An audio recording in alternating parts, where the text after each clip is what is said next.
Friends, this is Divyanshi, your educator. स्वागत है आप सभी का एक बार फिर से नेशनल एजुकेशन पॉलिसी सीरीज के पार्ट 4 में। आई होप आपने part first, second and third देखा होगा, जिसमें हमने इन सभी टॉपिक्स को कवर किया था। Part first, part second and part third, तीनों ही पार्ट्स का लिंक आपको वीडियो की डिस्क्रिप्शन में मिल जाएगा।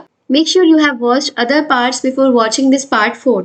And in today's video, we will discuss about higher education and finances. So guys, let's get started. Friends, higher education is one of the very important topic of this national education policy. इसमें कई सारे changes लाए गए हैं जिससे कि higher education की quality और ज़्यादा improve हो जाए। higher education को और ज़्यादा कैसे बेहतर बना सकते हैं, इसके बारे में बात की गई है।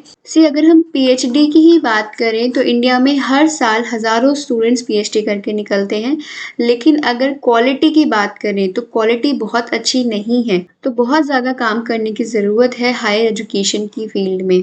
नेशनल एजुकेशन पॉलिसी कहती है there will be flexibility of subjects. तो ये फ्लेक्सिबिलिटी ऑफ सब्जेक्ट्स क्या है, ध्यान से सुनिएगा।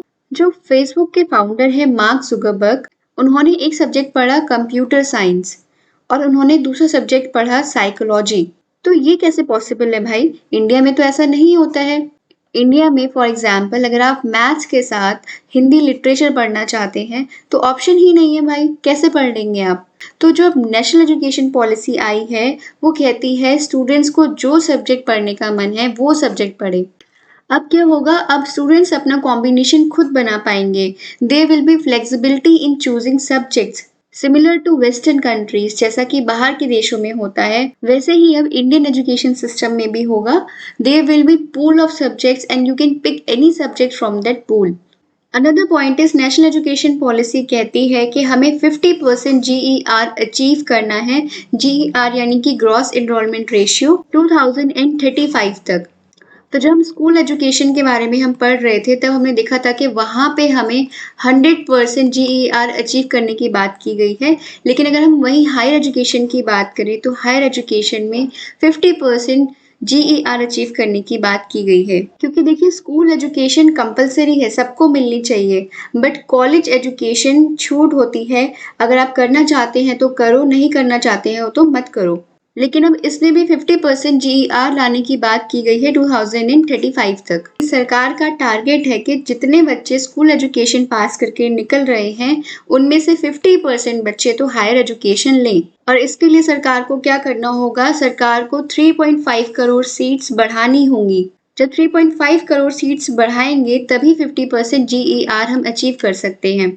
तो अभी इतनी सीट्स कम है, हमें इसके लिए कितनी यूनिवर्सिटीज़ एंड कॉलेजेस बनाने पड़ेंगे तब जाके 50% GER अचीव कर पाएंगे।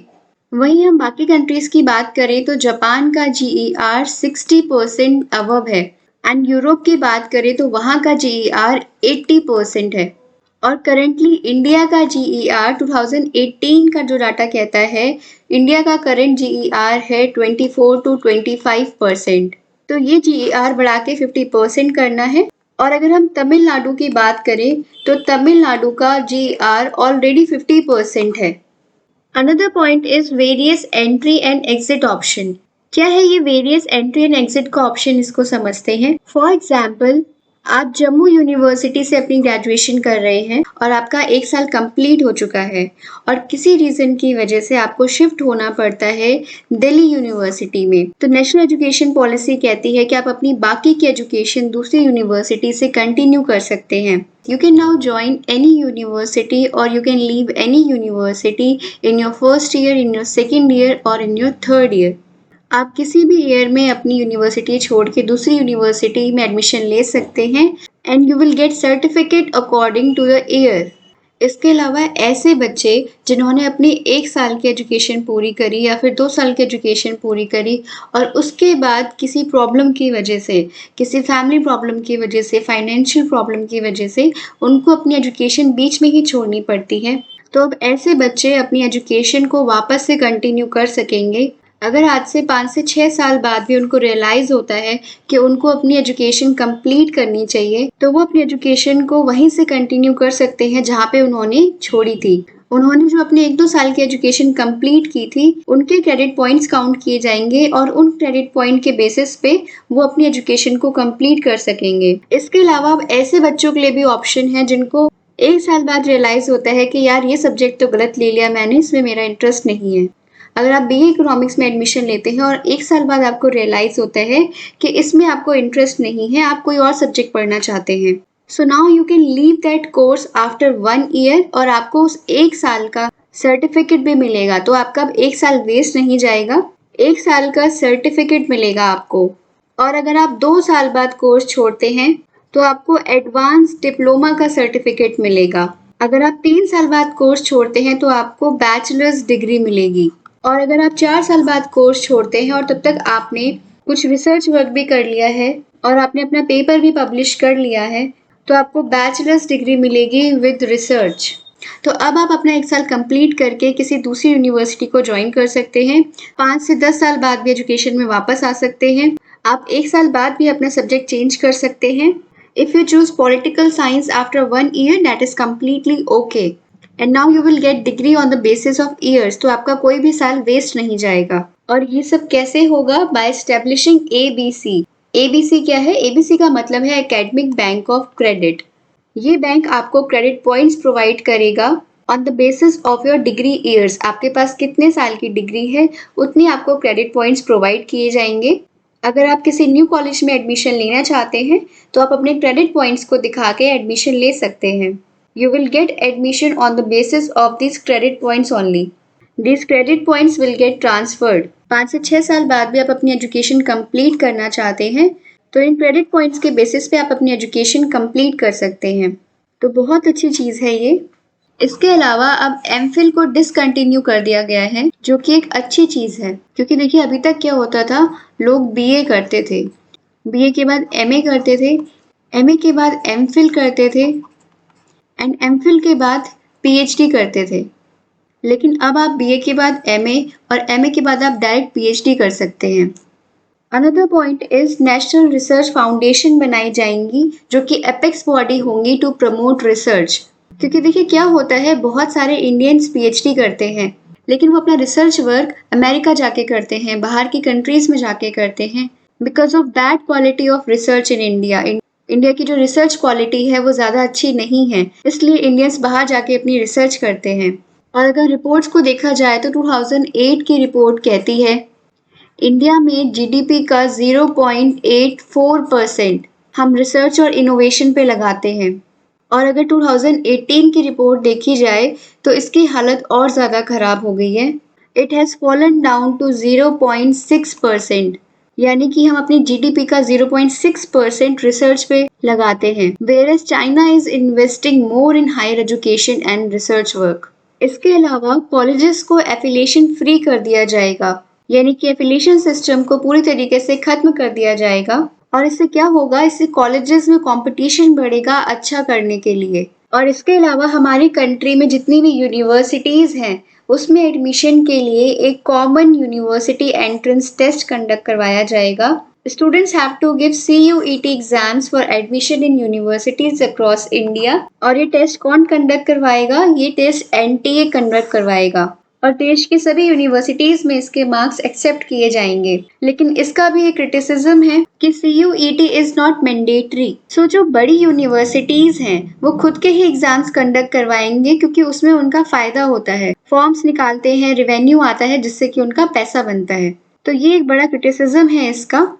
Another point is multidisciplinary universities and colleges खोले जाएंगे by 2040। इसका मतलब हुआ अब IIT कॉलेजेस में ह्यूमैनिटीज भी पढ़ाई जाएगी, कॉमर्स कॉलेजेस में साइंस भी पढ़ाई जाएगी एंड साइंस कॉलेजेस में आर्ट्स पढ़ाई जाएगी। इसके अलावा there will be public investment in education. तो जैसा फॉरेन कंट्रीज में ऑलरेडी फॉलो किया जाता है, अब ऐसा इंडिया में भी होगा। पब्लिक इन्वेस्टमेंट इन एजुकेशन का क्या मतलब हुआ, यानी कि जो प्राइवेट कंपनीज हैं, जो प्राइवेट बिजनेसेस हैं, वो भी अपना पैसा इन्वेस्ट करें हायर एजुकेशन में, जैसा कि बाहर के देशों में होता है। फॉर एग्जाम्पल, मुझे अपनी यूनिवर्सिटी में एक बड़ी लाइब्रेरी बनानी है, ओके तो मैं सरकार के पास जाती हूँ, लेकिन क्या होता है, सरकार के पास मामला लटका रहता है, जल्दी पास नहीं करते हैं। तो मैं इसके बजाय प्राइवेट बिजनेसेस के पास जाऊँ कि मुझे ऐसा करना है, मुझे लाइब्रेरी बनानी है अपनी यूनिवर्सिटी में, लैंड है मेरे पास, बिल्डिंग वो बना के देंगे, बुक्स वो ला के देंगे, और बदले में मुझे उनके नाम पे लाइब्रेरी का नाम रखना होगा कि लाइब्रेरी इन्होंने बनवाई है। तो ये सिस्टम विदेशों में पहले से चला हुआ आ रहा है और अब इंडिया में भी लाने की बात की गई है, ताकि जो एजुकेशन पे स्पेंडिंग है वो हम एटलीस्ट जीडीपी का 6% तो रीच कर पाएं। और ये कोई गलत सिस्टम नहीं है। अगर वो आपको लाइब्रेरी बना के दे रहे हैं तो क्या दिक्कत है, बदले में आपको उनका नाम ही तो लिखना है, लिख देंगे नाम। इसके अलावा फॉरेन यूनिवर्सिटीज को परमिट किया जाएगा कि वो इंडिया में आए और इंडिया में आके अपनी इंस्टीट्यूशंस ओपन करें। तो 2010 में भी ये प्रोविजन आया था, इंडियन इंस्टीट्यूशन के साथ पार्टनरशिप करके इंडिया में अपने कैंपसेस ओपन कर सकते हैं। ऑफ कोर्स इससे कॉस्ट ऑफ एजुकेशन ज़्यादा हो जाएगा, लेकिन जो क्वालिटी ऑफ एजुकेशन है वो बढ़ेगी, नंबर ऑफ कोर्सेज बढ़ेंगे, क्वालिटी ऑफ एजुकेशन बढ़ेगी और कंपटीशन बढ़ेगा। Now second last and one of the very important point is single umbrella body. से हमने पढ़ा था कि कॉलेजेस यूनिवर्सिटी से एफिलेटेड नहीं होंगे, तो अब क्या होगा? अब एक सिंगल अम्ब्रेला बॉडी बनाई जाएगी और सारी चीज़ें इसी के अंदर आएंगी। इस सिंगल अम्ब्रेला बॉडी का नाम होगा HECI, यानी कि higher education commission of India. तो HECI बनाई जाएगी और उसके अंदर सारे ऑर्गेनाइजेशंस होंगे और यही ऑर्गेनाइजेशन सभी काम करेंगे। तो इस सिंगल अम्ब्रेला बॉडी यानी कि HECI के 4 पार्ट्स होंगे। इन चारों पार्ट्स को हम एक एक करके समझेंगे। फर्स्ट पार्ट है हायर एजुकेशन रेगुलेटरी काउंसिल। तो इसका क्या काम होगा? इसका काम होगा रेगुलेशन बनाना, कॉलेजेस में कितने रूम्स हो, कितनी टॉयलेट्स हो, कितनी किताबें हो, ये सारा काम होगा हायर एजुकेशन रेगुलेटरी काउंसिल का। Second part is general education council, जिसका काम होगा स्टैंडर्ड सेट करना। Third part is higher education grant council. Grant council क्या होता है? जहाँ से फंड मिलता है। तो अभी ये यूजीसी का काम है यूनिवर्सिटी को फंड देना और अब ये काम हायर एजुकेशन ग्रांट काउंसिल करेगा। And the fourth part is national accreditation council. National accreditation council मान्यता देगी। तो अभी तक यूनिवर्सिटीज एफिलिएशन देती हैं कॉलेजेस को और अब नेशनल एक्रीडेशन काउंसिल चेक करेगी कॉलेजेस को कि ढंग से हैं या नहीं है। कॉलेजेस को रेटिंग देगा कौन? National accreditation council. लेकिन HECI के अंदर मेडिकल और लीगल एजुकेशन को इंक्लूड नहीं किया गया है, क्योंकि ये बॉडीज इंडिपेंडेंट रहेंगी। And government has a target of 2040 to implement the entire policy. तो गवर्नमेंट ने 2040 का टारगेट रखा है इस नेशनल एजुकेशन पॉलिसी को पूरी तरीके से इम्प्लीमेंट करने का। तो पूरा 100% नहीं तो अगर 60 to 70% भी इम्प्लीमेंट होगा तो बहुत अच्छा रहेगा हमारी कंट्री की ग्रोथ के लिए। अब बात करते हैं सबसे इम्पॉर्टेंट चीज़ की, that is finance. National education policy 2020 ने टारगेट रखा है 6% ऑफ GDP, यानी कि हम GDP का 6% एजुकेशन पे खर्च करेंगे। अगर करंट पब्लिक एक्सपेंडिचर की बात की जाए तो हम 4.43% खर्च करते हैं अपनी GDP का एजुकेशन पे, which is very low as compare to other countries. Even अगर हम अपनी neighbouring countries Bhutan and Nepal की भी बात करें तो वो भी अपना 6.6% लगा रहे हैं GDP का एजुकेशन पे और हम 6% GDP का लगा रहे हैं, जो कि 1968 में और 1986 में भी सेम टारगेट रखा गया था। तो फिर से हमने सेम गोल रखा है, बल्कि ये ज़्यादा होना चाहिए क्योंकि एजुकेशन की वैल्यू बहुत है। So guys, this is it about higher education. See 1986 की पॉलिसी में एंड 2020 की पॉलिसी में ज़मीन आसमान का अंतर है। 2020 की पॉलिसी में कई सारी चीज़ों को टच करने का प्रयास किया गया है, लेकिन एक चैलेंज होगा कि बॉटम लेवल तक हम कितना इम्प्लीमेंट कर पाएंगे। बाकी there is always craving for better education. So guys, thank you very much for watching. ये सीरीज आपके लिए कितनी हेल्पफुल रही कमेंट सेक्शन में ज़रूर बताइएगा। And feel free to visit our website for previous year question papers and notes of this lecture. If you enjoyed this lecture, do smash the like and subscribe button and don't forget to press the bell icon for further notifications. मिलते हैं next lecture में. Thank you very much for watching.